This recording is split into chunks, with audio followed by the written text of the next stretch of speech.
Hey friends, have you ever wondered how we could possibly bring the gospel to bear on national drug policy without kind of going easy on the whole situation? Our guest today is advocating for a health-centric approach, not a fear-based, punitive approach. It's very interesting and super important, and I think you're going to learn something about the gospel. You're listening to Halfway There, episode number 357, Christina Dent and the Spark of Curiosity.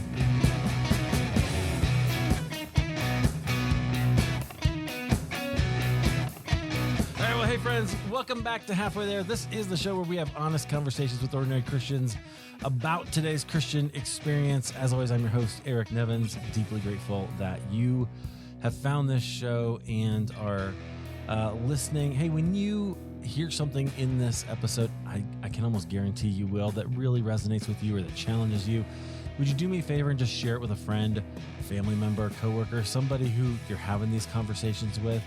Just send them a text and say, hey, this is something that I think you should listen to. That's the way we grow. So I really do appreciate it. I know some of you do that. Some of you are able to help contribute financially. You can just go to halfwaytherepodcast.com and hit that Patreon button and support the show. Appreciate those of you who do that. Okay, let's dive into our conversation today. I am very excited to have it. Our guest is, she is back for a second round. She is the founder and president of End It for Good, and she's an author of a new book called Curious, a Foster Mom's Discovery of an Unexpected Solution to Drugs and Addiction. She was with us on episode number 235. Our guest is Christina Dent. Christina, welcome back to Halfway There. Thanks so much for having me, Eric. That is still, that episode 235 is one of my favorite interviews that I've ever done. Oh. It is, you're a great interviewer and your audience gets to enjoy that. And that's awesome. So thanks for having me back. Well, that's very kind of you. I appreciate it.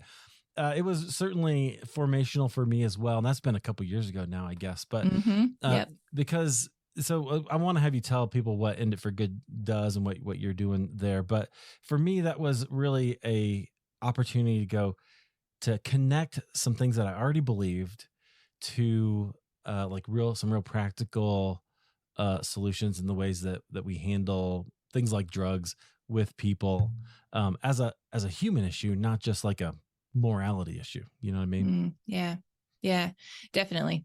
Yeah. So tell us what you do at End It for Good. I'm sure we may touch on parts of your story today, but I will link up episode 235 in the show notes. So friends, if you want to go listen to hear more of Christina's story in depth, that's the place to do it. But tell us what you're doing with End It for Good.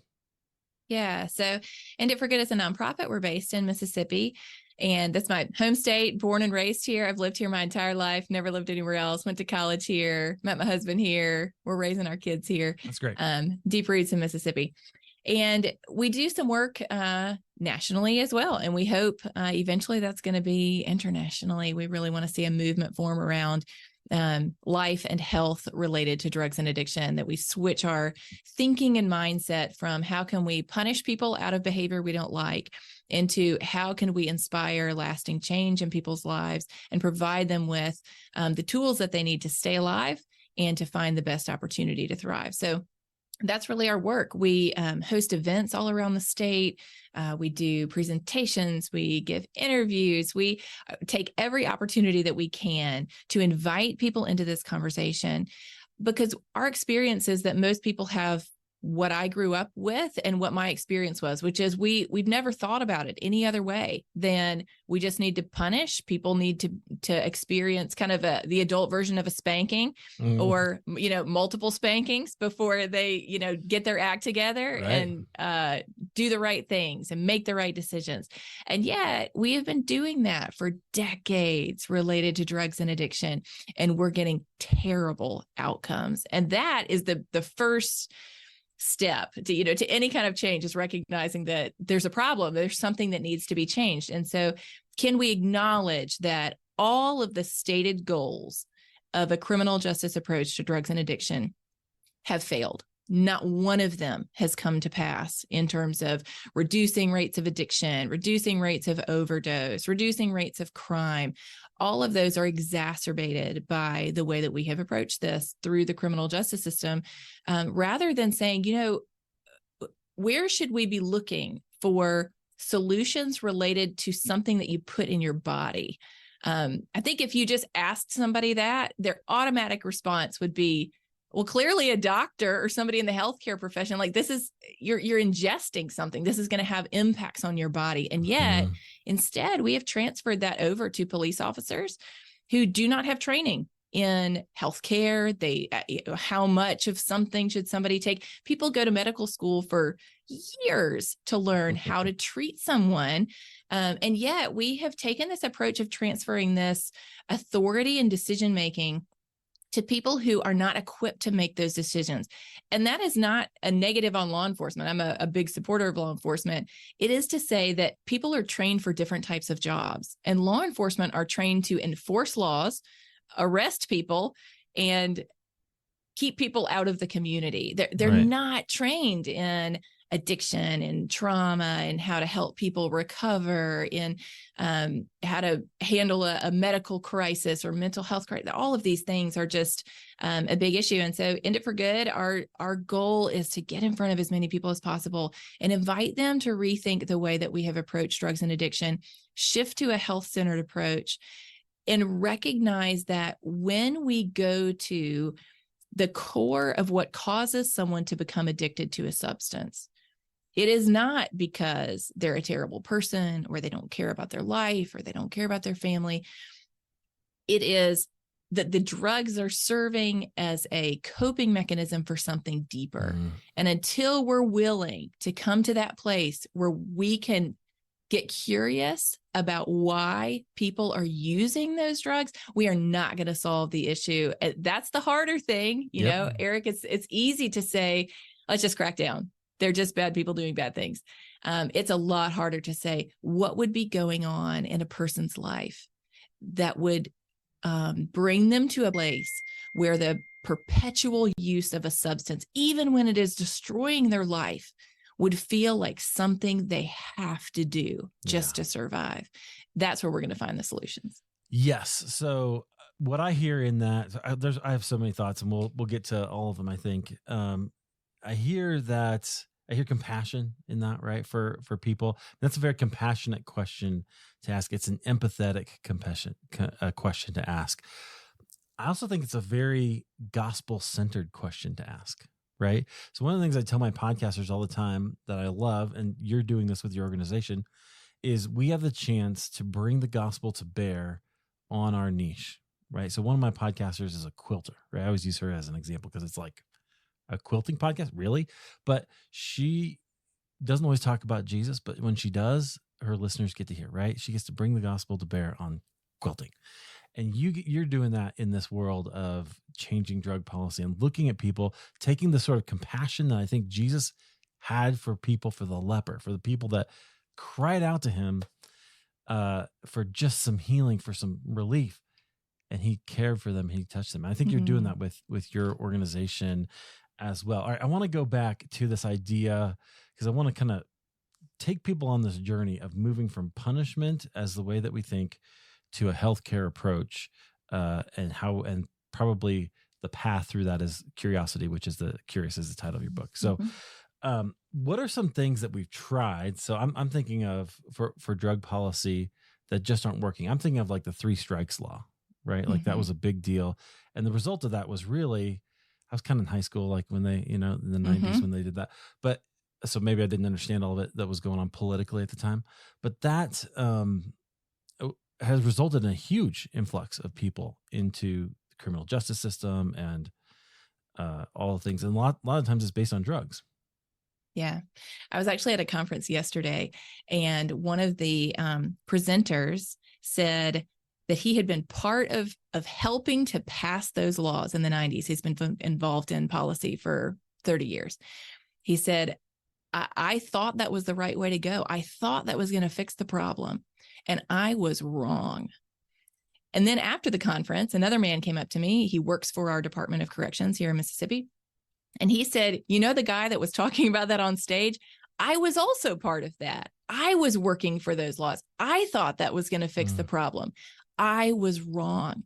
That is powerful to have 2 people who have spent their lives in policy advocacy admit I was wrong. And we have to fix this problem.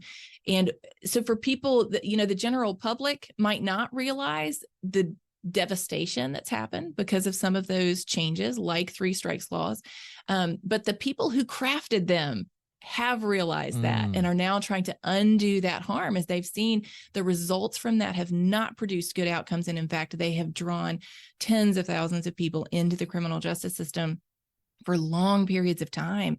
And there is a significant downstream impact of that. And I think that's something that is lost a lot when we think about drugs and addiction, really when we think about crime more generally, we tend to think of it very individually in terms of the person who is struggling with the addiction. I'm going to respond to them. And we lose track of the fact that a lot of them have children. A lot of them have families.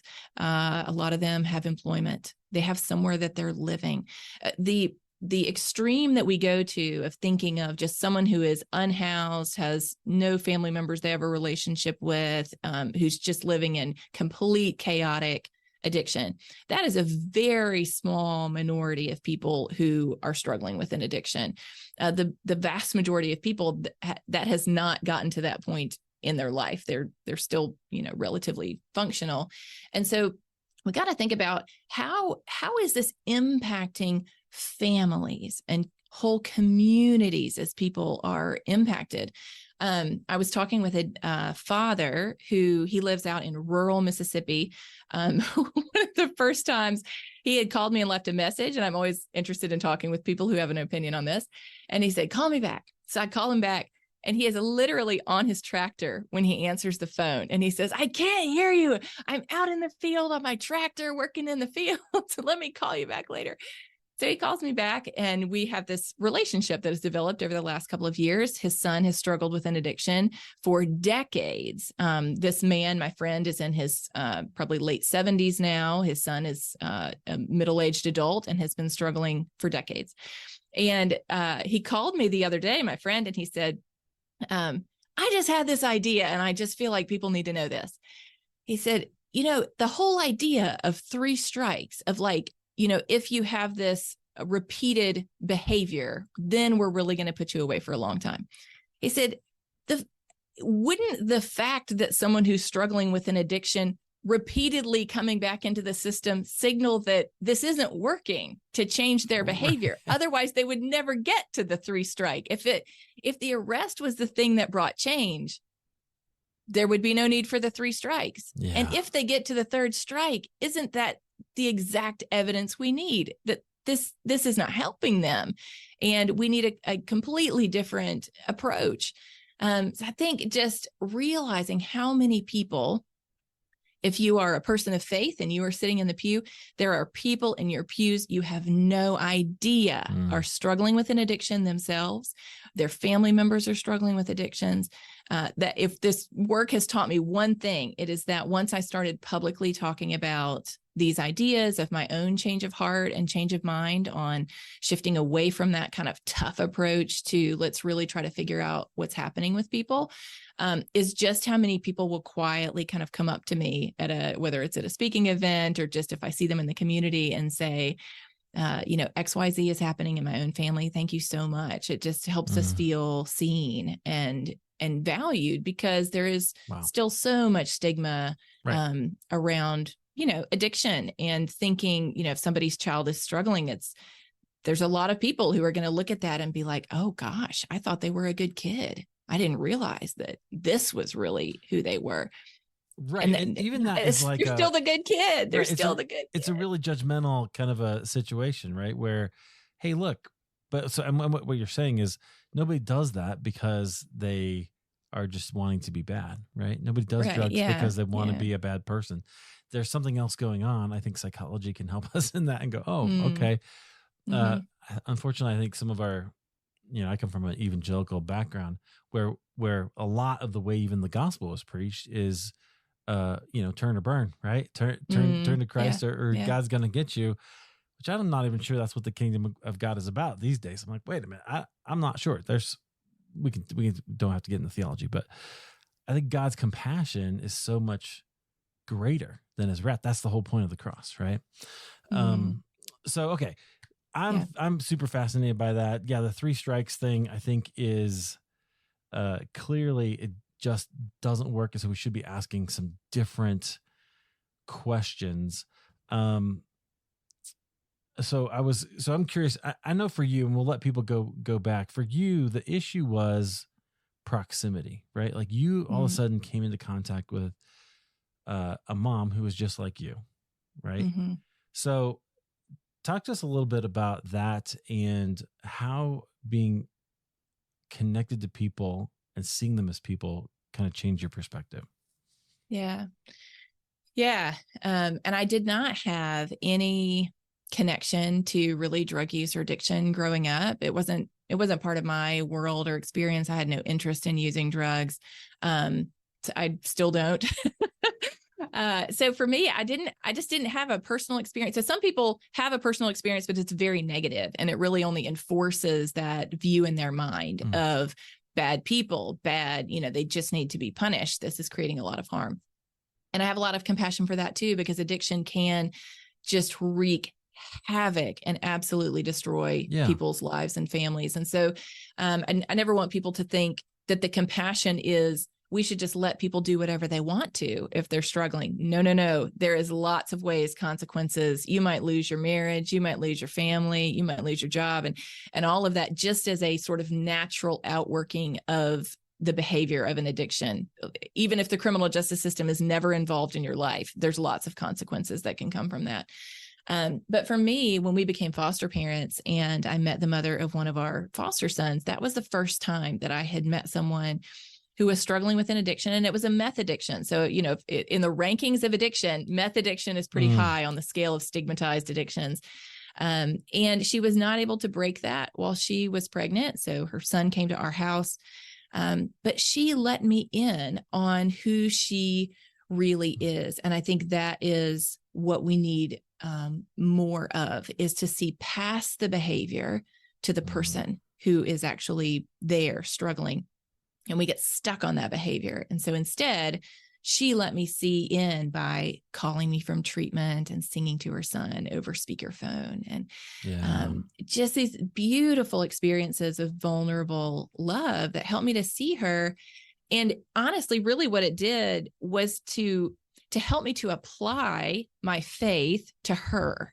And what I realized over this journey is that it wasn't that I grew up as an angry person who hated people and just, thought everyone needed to go to prison or anything like that. It was, I could have deep compassion for lots of people, but I began to realize there's these kind of buckets of people for whom I don't. I can have a deep compassion if your suffering is not a result of a decision that you made. But if it comes from a decision that you made, hands are off, that's your own fault, and you made your bed and you can lie in that. And so I just began to see that in my own heart and be convicted over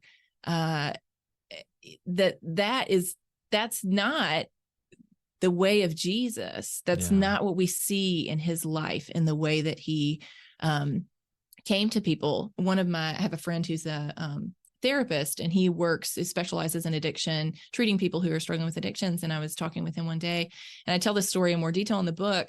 But he, we were talking about our faith and, how does this apply with addiction, when addiction can be so harmful, and yet we realize it's driven by other things, and just, sort of punishing people is not working. And how does faith interact with that when people's behavior can be so harmful?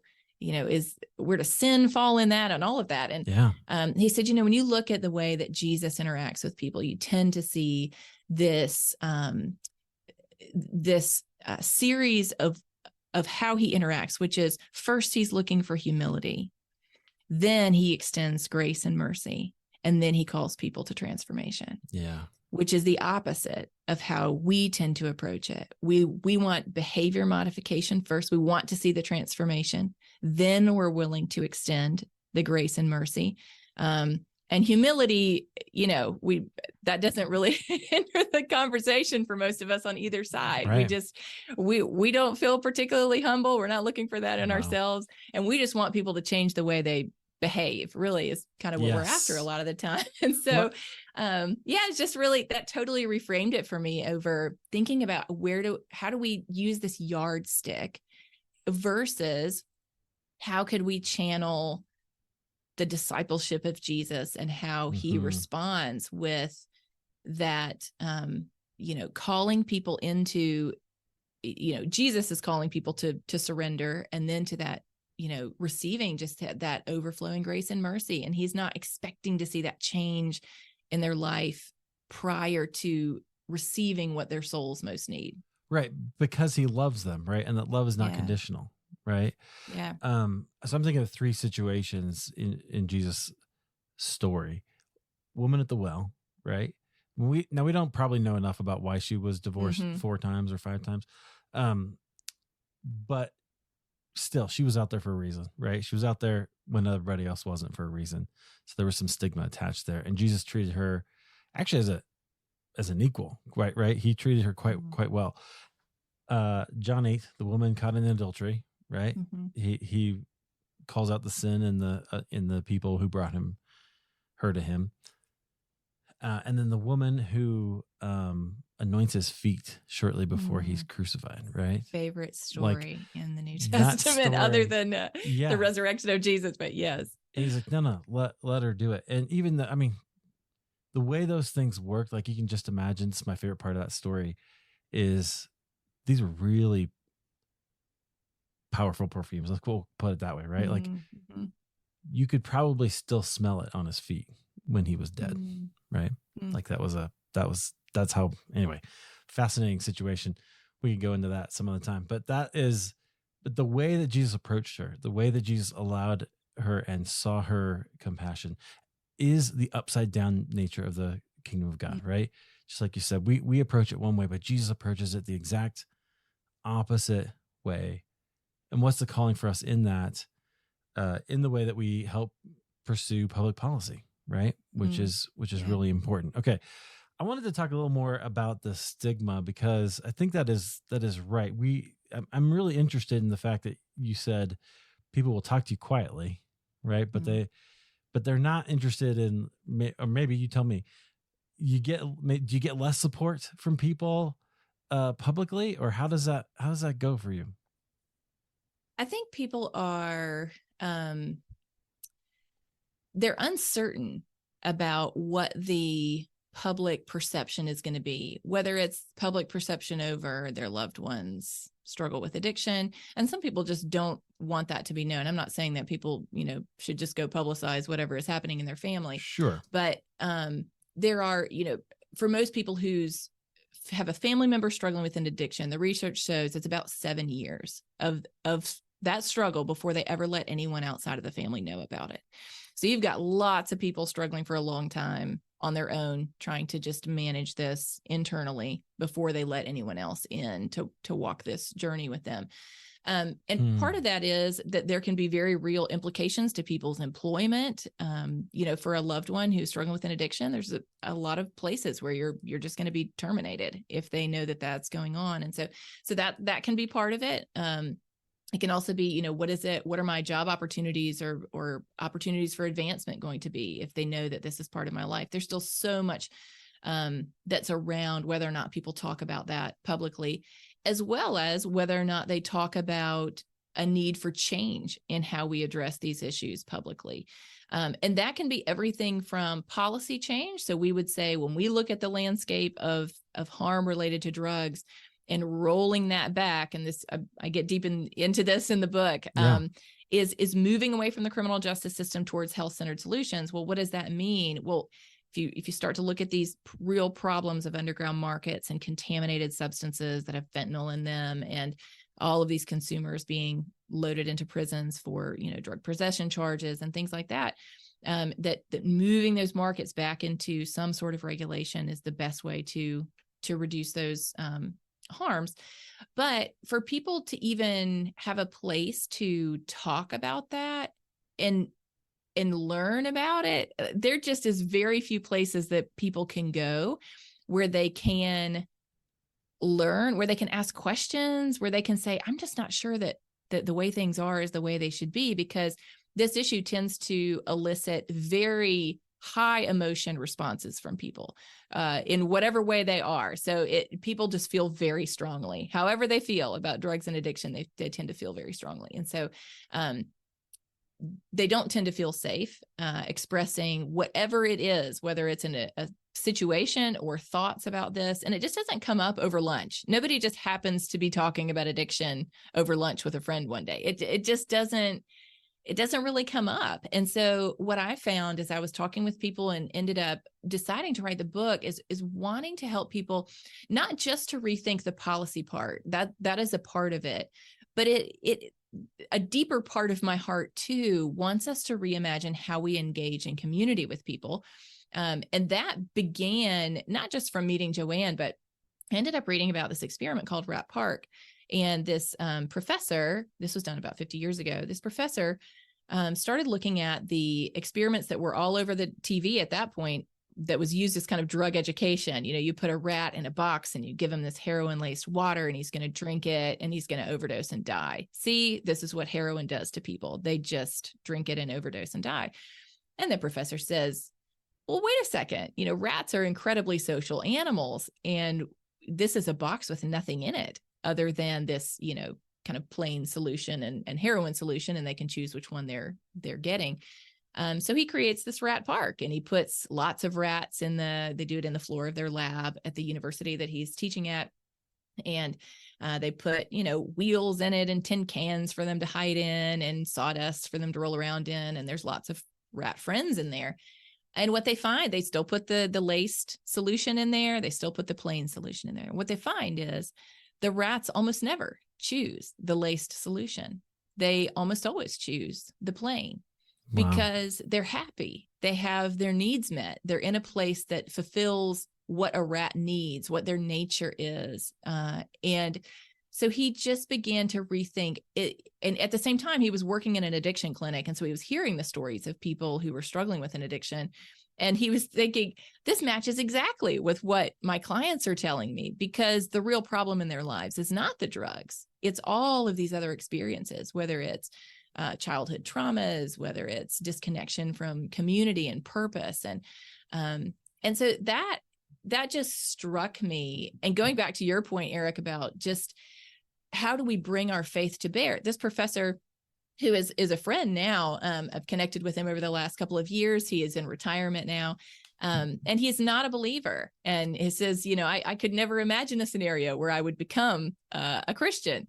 And yet I look at what he learned in that, and I say that fits exactly with my faith, with what we know about people, how God made us to be. We need community. We need belonging. We need purpose. We need, when our lives are filled up, think of our life as a cup.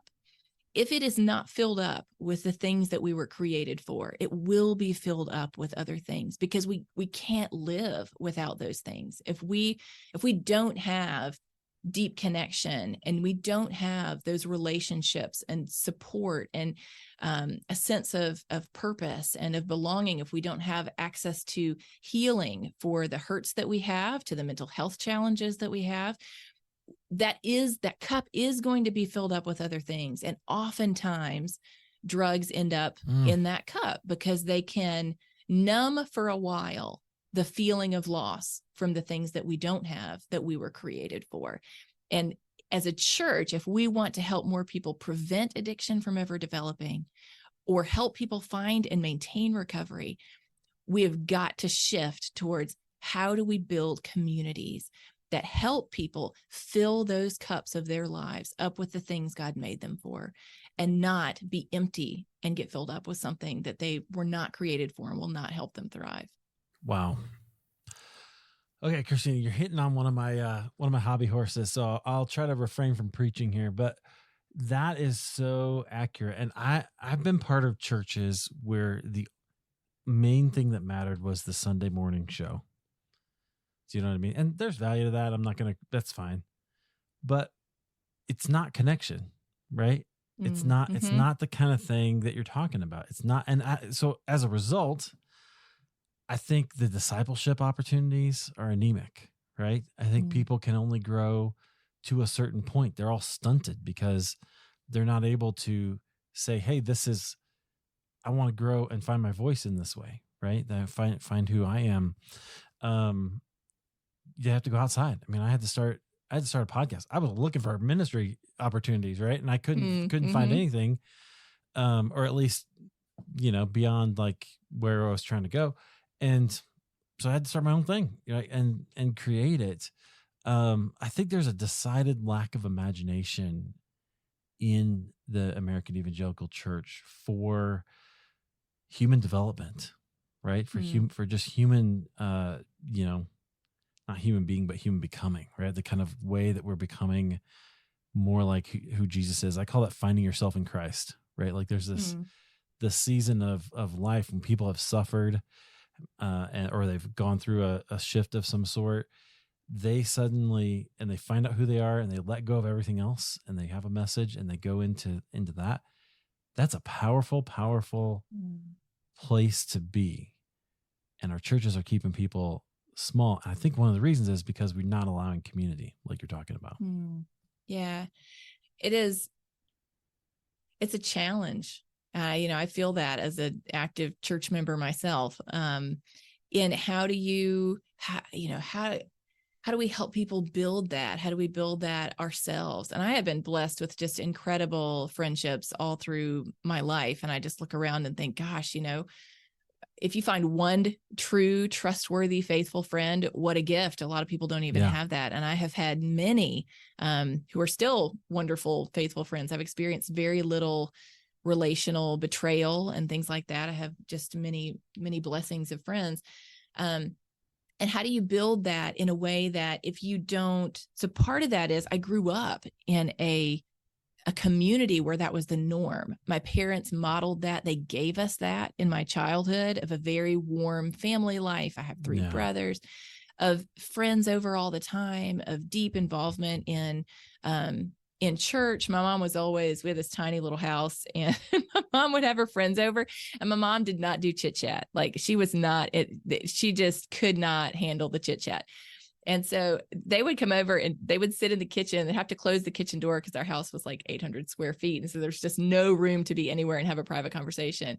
But she would go with her friends and close the kitchen door. And they would just have these deep conversations about whatever it was that, was on her mind. So that was modeled to me. I saw that happening. I didn't see adults just sitting around chit-chatting.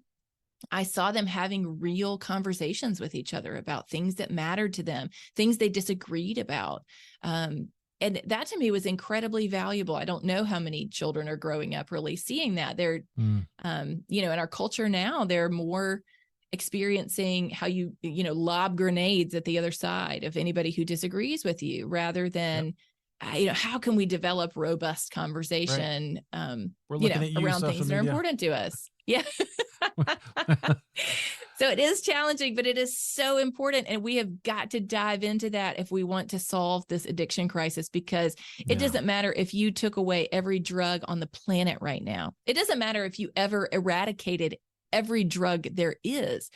We would fill it with other things, other addictions. We would we would fill it with gambling addictions, with pornography addictions, with relationship, the kinds of unhealthy addictions, with social media addictions. Like we will worship something. We will fill our lives with counterfeit connections if we can't get what we are deeply longing for.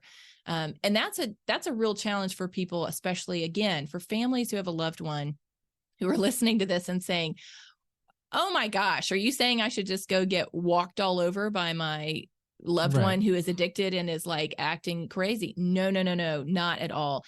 And I think, and I talk about this in the book, a lot of times if someone is deep in an addiction, the people best situated to provide those connection points for them to help them take those early steps of recovery are not their family. Their family has just been through hell with them. Yeah. And this to me is where the faith community can shine, by being a place that can take those steps with people until they're able to rebuild their lives and able to begin to put back together those relationships that have been so harmed. And there are ways that we can do that. There are also ways, there's a method called CRAFT that it teaches family members of loved ones whose loved ones are not ready to make a change in their life yet. They are just going to continue in that addiction.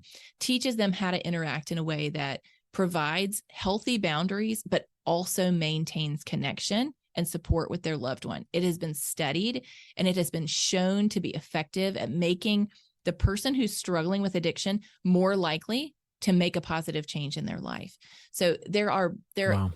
we don't just have one or two options. It's not just let people walk all over you or disconnect completely. We need to really dive into things like craft that are saying there is a nuanced middle path. That's what we hope to see on policy. It's what we hope to see in our churches and our faith communities, because no matter what you think the path forward is, it has not, the path in the past has not worked. I mean, we just have terrible outcomes right now. And we've got to dig in and do some hard work if we want to see better things. Amen. Amen. Okay. So I have so many thoughts. First of all, CRAFT stands for Community Reinforcement and Family Training, right? Yep. That's pretty interesting.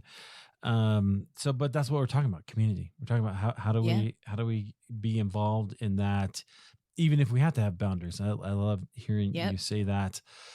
One of the questions I wanted to ask you goes to what you just said, moderate. So how'd you put that? Moderate solutions, or like, how'd you put, you had a different nuanced word, middle path. Nuanced middle path. That's what it is. I knew it was much better than what I was coming up with. Because the way I wanted to ask you the question was, does this just mean that Christina got woke? No. If you read the book, you will be 100% convinced that Christina did not get woke. Which, I just want to give this disclaimer. I don't actually agree with the ways that some people use that term as a disparaging comment. Yeah. And I don't always agree on the sort of other side as well. But I just thought it was an interesting way to put it. But yeah, there is, some people will hear this, right? And they'll go, well, you're advocating for changes to drug policy, and maybe it's, maybe it's just because, like, look, in Colorado where I live, we just legalized mushrooms, right? Like that, like we are, who knows what's coming? I have no idea. We'll do anything apparently in Colorado. So there's a like, well, what, there's a certain libertine thing to that where I think some people are like skeptical. So, okay. I'll let you actually address that question now. Like how does, what is it to give us this nuanced kind of approach and how we should think about this? Yeah. So I think what we have seen, what most of us sort of think of in our mind when we think of changing drug policy, moving drugs back into legal markets, not arresting consumers, what we have in our mind is the only people who would ever support that are people who want to use drugs, or people who just don't care if if your community is just destroyed under the weight of, open air drug use and these ideas that just come to our mind. And so what we are always trying to communicate is the nuanced middle path. There's always a risk of swinging the pendulum in an extreme. So we've swung the pendulum one way. We've arrested tons and tons of people over the last 50, 100 years for drug possession, trafficking. Most people will say, well, we don't really put people in jail for possession. Yes, we do. There are thousands of people sitting in prison right now for drug possession, state prisons, federal prisons. So yes, we do, just for possessing an amount of drug that is not considered trafficking. It's just possessing. So we can shift to that extreme of let's just really crack down and try to show everyone that we're serious about eradicating drugs. You can shift to the other extreme and say, let's not arrest anybody and let's not hold them accountable for really anything that they do. If they're struggling with an addiction, we kind of just have to white glove, like just kind of let them do their thing. No, that's not in the interest of their health or public safety, anything like that. Like there is a path where you say, we can admit that arrest is not the right approach for drug possession. And also, if someone commits another crime like theft in order to support their drug addiction, well, theft that's a different crime. You would still be arrested for theft, still be arrested for assault. Communities can still enforce the laws they have around public drug use and all the other laws that cities might make to try to keep their city a safe place for the rest of their community. And we do this, moderately well with alcohol, saying you can use this in your own home, you can use it at a bar, but if you go drink and drive, you're going to be arrested because now you're putting other people at risk. And so we have those categories in our mind for alcohol, but we need to create those categories in our mind for other drugs. We have for so long, fear is the only thing that has been used to educate us about drugs. And what I know from being trained as a foster parent and around trauma-informed training and helping children heal from trauma is that when we are afraid, our thinking brain shuts down. We can't reason and we can't learn. So when people use fear to try to educate you on something, it's shutting down your ability to be educated about it. It's shutting down your ability to think, to make connections, to find solutions. It really is meant to send you sort of into that fight, flight, or freeze mode of just self-preservation. And that's what we've gotten. We've gotten laws that we feel like will help us feel safe. And whether or not they actually have made us safe has just kind of gone out the window. And we got to come back to that because they haven't made us more safe. They've made us less safe. They've made our communities more dangerous. They've made the drugs college students are using more likely to kill them from a contamination and from an overdose. So I look at it and say, certainly there are people on the far ends of the left spectrum who would probably agree with some of the things that we want to see happen on drug policy. And what we're trying to say is it doesn't matter where you fall on the political spectrum. A health-centered approach to drugs gets you more of what you want, whether you care about justice or whether you care about the sanctity of life. A criminal justice approach to drugs fails everyone on the things that they are most, maybe the things we think of as things they hold most dear. And a health-centered approach gets everyone more of what they really want, which is a solution that actually addresses the problem and actually offers a pathway to at least not increasing harm in someone's life. So in one sense, it's kind of, thinking about like a storm with a tidal wave, maybe, it's not going to, it doesn't mean that there's not going to still be the storm. It's just taking back that tidal wave of extra harm. Yeah. You're still going to have to address the addiction. But can we do that in a way that's actually most likely to help people move past that addiction? Because most people do. And I think that is a statistic that is very little known, is that most people recover from addiction, and most people do that without any form of treatment. They don't have to be forced into treatment. If they can stay alive long enough, they will age out of their addiction. Now, there's no category in our cultural mind for that. Yeah.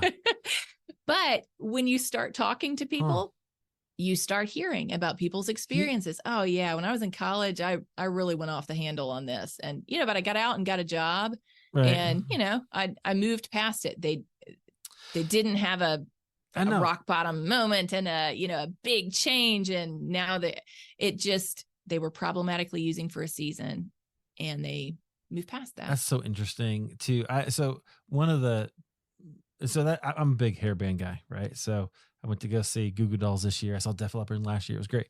But what fascinates me about that sort of scene, right? I heard Alice Cooper say one time, who's a believer, that the guys that he came up with in like the 70s, the ones who didn't make it were the ones who thought that their onstage persona was who they had to be, right? All their whole life, they had to be consistent with that. Mm. So they were doing drugs and they were doing all that, and they would end up dying of overdoses or whatever. But then other people like him were able to go, whoa, okay, we're gonna just, that's an onstage thing. It doesn't have to be who I actually am. There's an identity piece maybe with that gets kind of incorporated in there. Okay, you said a couple things I want to double down on. One is when you talked about fear, all I could see in my head was a skillet with an egg in it, right? We were watching the same Saturday morning cartoons right. when we were growing up. That was exactly the message that us Gen Xers were given, right? Like that is exactly what it is. So it was all fear-based. Don't do it. Don't do it. Don't do it. Thank you, Nancy Reagan. And that's, I understand the motivation maybe, right? But that was not, it didn't work, right? And that was maybe that kind of generation's motivations, right? Things, the ways that they were motivated. But fear is actually the worst motivator, right? Is what I heard. It actually doesn't get us to where we need to go because it shuts us down. That's really interesting. That's why I love brain science and how that sort of, when we start to learn those things, we actually can approach things differently from a more compassionate perspective. Yeah. And there are a few people, of course, who are going to say, well, I heard that messaging and it scared the heck out of me, and I never touched a drug. And then you talk to enough people and you start to hear stories like I was presenting at a university, and after the class, I gave the presentation, and then the students had a chance to kind of give their feedback on it. And one guy says, when we heard about this in junior high, which was only a couple of years ago, he's just in college. So he says, we heard about this in junior high, and they came and they told us all about these drugs, it's the DARE program. A policeman was there talking about it. He said, my friends and I gathered at the drink machine afterwards and just talked about how this was incredibly interesting, and we had to get our hands on these things immediately. Oh no. Because this, so it has just because it might have been, just because some people might say, well, that's why I didn't use drugs, I was scared of them. There is another section of people who said that piqued my interest, and that has been shown. DARE has been shown to not have decreased drug use, and in some cases, it increased the likelihood of drug use. If you went through the DARE program, you were actually more likely to use substances than if you weren't. So, you and I are both parents, and we're trying to figure out, how do we educate our children? And I talk about this in the book, just as I'm walking through these ideas of this complete shift in my thinking. What does that mean as a mother to think about my own sons? So my oldest son is 14. I have 3 sons down to 9 years old. And so this is very real time for me. They're going into a world where they, could buy a drug on social media with just as easy as pie. Kids get drugs at school all the time. I've talked to multiple parents whose kids started using drugs that they got from kids in church youth group. I mean, it is everywhere for children. And so how do we educate in a way that helps our kids be empowered to make better choices themselves? How do we, so that's hard. I'm having conversations with my kids that I have no framework of how to have, because nobody ever had them with me. Trying to educate them on, this is why you might want to use a drug. This is why, if you used cocaine, you would probably have a really positive experience. You're probably going to feel like you're the king of the world. Who doesn't want to feel like they're the king of the world? But what can also happen from that is it can be contaminated, and it can kill you if there's enough contamination in it. It can make you feel that way, and that feeling might be so powerful to you that you want to keep using that, and you develop an addiction to that feeling, to the feeling of feeling like the king of the world. And that isn't that's not how God created us to be, is constantly chasing that feeling. We need to learn the skills and the emotional regulation to be able to live on our own lives without having to feel like the king of the world all the time, And so those are tough conversations. They are, they're not things most of us were taught growing up. So it's developing a new way of thinking and teaching so that our kids, because, when we grow up, we didn't have the internet at just the, click of a button where we could fact check something. Right. They do. So you tell them anything that is not actually true, and they're going to know in 3 seconds, and they're going to throw the whole rest of everything else you just said out the window. Can you imagine, because they're like, this is crazy. Can you imagine if Gen X would have had like, the whole universe of knowledge at our disposal? Would have been amazing. It's a scary thing. It's not great for the 13-year-olds out there. And yet it is the world that they live in. It is both fascinating and amazing and wonderful and absolutely horrifying, right? At the same time, because there's absolutely so many other things. But that is interesting. Okay. So I think I've got lots of other questions for you, but I'll ask you three. One is I love the title. I love Curious. Obviously, my media company is called Get Curious Media, right? So because I believe so deeply in this idea that being curious is the solution to so many problems, right? Just asking questions, asking about other people. Why did you choose that as your title, and what are you hoping people will get from the book? Yeah. So I chose the title because, we come back and forth with these titles with the publisher, and there's so much of people sharing some sort of change in their life. And what can easily happen is you sort of want to just blanket the world with that. Like, oh, I have discovered something new, and now everyone else needs to believe exactly the thing that I believe. Right.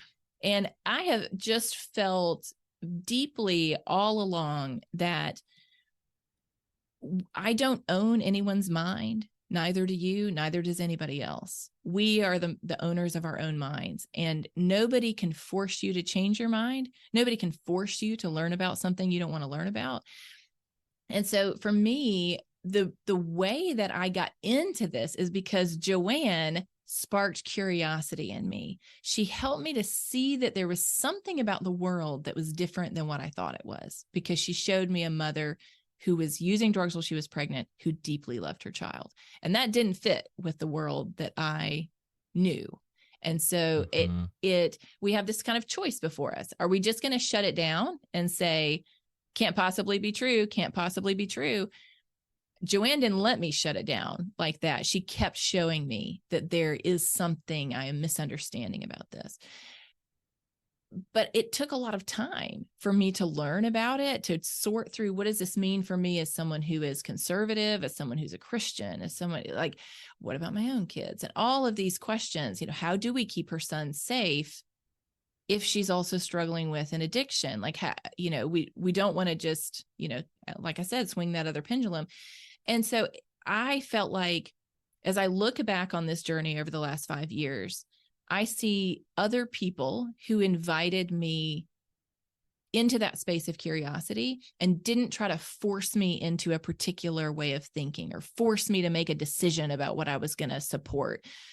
They let me just occupy that space of learning. And you can't learn unless you're curious about something. It just doesn't get... Learning is the process of curiosity kind of being unleashed. And so that's what I wanted to do with the book. I wanted to invite people to come on my own journey. It's more of my own story than I have ever shared before, of just kind of who I am, my background, my very unconventional childhood, the things that shaped the way that I thought about addiction previously, the hard experiences that gave me a very tough on crime approach that I believed in. And then the experiences that helped me to see that there's more to life than what meets the eye. Part of that was a train wreck I was part of that I tell the story of in the book. Oh, I know. Okay. Friends, I was going to mention this earlier and I forgot a little bit, because just as a way to tell people, listen, so your life is not a train wreck, but you were literally in a train wreck, and you told us that story before. That's crazy. And I remember hearing about the train wreck because it was near Chicago where I was living at the time. That's crazy. So it was an amazing story. Okay. Sorry. I had to interject there. Keep going. Yeah. So I just wanted people I wanted them to see the formation of a thought process. Yeah. And then what I learned, it tells deeply the story of me and Joanne and her son. And then what I learned and how I wrestled with what I learned.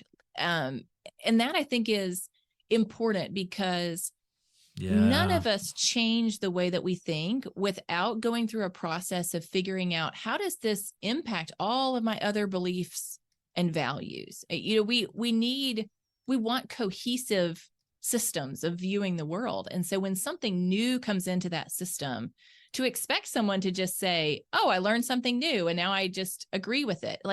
it doesn't respect the fact that they have all these other beliefs and values that they've got to sort through to figure out, how is this, is it compatible? Is it not? And so I really just wanted to take the chapters are short. So I love a book with short chapters because it makes me really feel like I'm like, getting after it. Oh, there goes another chapter.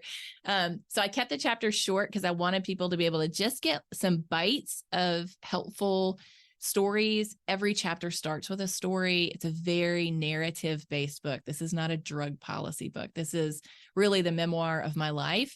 It's just specific to this issue of drugs and addiction. And so how am I wrestling through that? And I walk through each of those things. How did I make sense of these ideas as a Christian? How did I make sense of them as a mom?